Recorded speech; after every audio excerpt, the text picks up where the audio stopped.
Israel is no longer hiding its genocidal actions in Gaza, and UN officials are begging world leaders to act.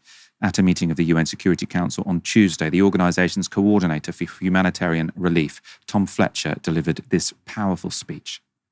Every single one of the 2.1 million Palestinians in the Gaza Strip face the risk of famine. 1 in 5 face starvation. Despite the fact that you have funded the food that could save them. The few hospitals that have somehow survived bombardment are overwhelmed.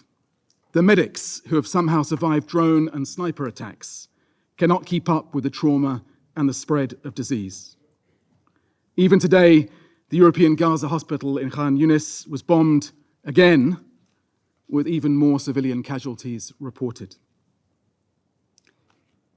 I can tell you from having visited what's left of Gaza's medical system that death on this scale has a sound and a smell that does not leave you.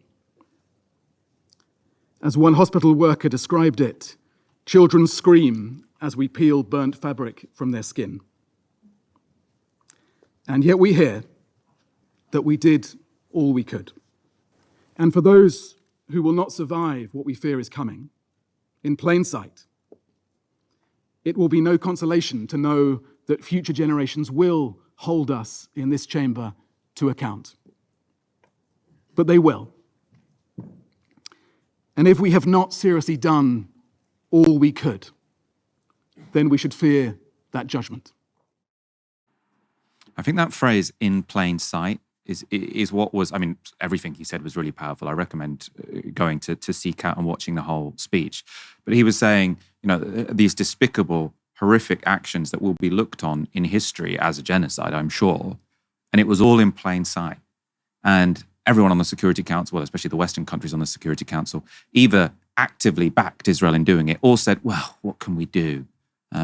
We would like to stop sending weapons, but that could interrupt some of our diplomatic and military supply chain. So that would be a bit too much. We could put sanctions on them, but I don't know. That would be a bit severe.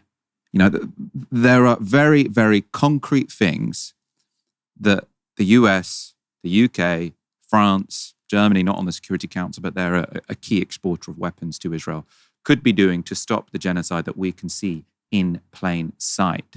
And they're doing nothing. And what's interesting, actually, is that in plain sight, some of the strongest criticism, I think, from Western countries hasn't been about what Israel's actually doing. It's been when Israel is too explicit about it.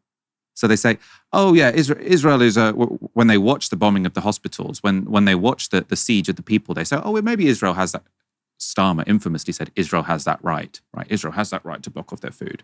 But then when the Israelis say, oh, we're doing this because we want to kick them out of the Strip, that's what they condemn. So it almost seems as if they're not angry at the genocide being done, but what they're angry about is that it is in plain sight. They would prefer the Israelis to do this quietly. And you do feel that sometimes what they're really angry about is that the Israelis are saying explicitly what they're doing, because that means that these Western powers won't have any excuse when it comes to the history books being written, when it comes to us understanding that Israel has intentionally caused famine in Gaza, that it has intentionally killed entire family lines, entire extended families, that it has bombed every single hospital in the Strip. And the Western powers want to be able to say, oh, but maybe Hamas was under the hospital. But then in the history books, we'll see, but the Israelis were saying the whole time that they were doing this because they wanted to kick these people out of their homes. Why did the Western governments believe only the bits that they were saying in English, right? This will sort of puzzle school children in future. And however nice they might like to think that they are, Keir Starmer, David Lammy, they're not going to get off scot-free, right? These will be the guilty men.